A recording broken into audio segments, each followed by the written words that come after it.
Calcium స్థాయిలను వృద్ధి చేసే 6 సహజ సిద్ధ పానీయాలు తెలుసుకుందామండి. ఎముకలు దృఢంగా ఉండాలంటే శరీరానికి కాల్షియం అవసరం తప్పనిసరి. నరాలు, కండరాలు పనితీరు ఆరోగ్యంగా ఉండాలన్నా కాల్షియం ఎంతో అవసరం. ఈ కాల్షియం సహజ సిద్ధమైన పానీయాల ద్వారా శరీరానికి అందించవచ్చు. ఆ పానీయాలు ఏమిటో తెలుసుకుందాం. పాలు కాల్షియం లభిస్తుంది. 1 కప్పు ఆవు పాలలో 300 మిల్లీగ్రాముల కాల్షియం ఉంటుంది.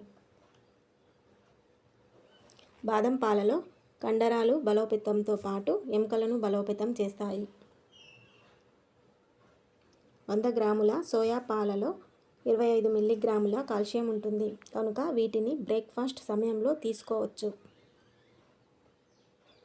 కప్పు పాయసం పాలులో 100 గ్రాముల కాల్షియం ఉంటుంది కనుక దాన్ని తినవచ్చు. పాలకూరను రసంలా తీసి అందులో కాస్త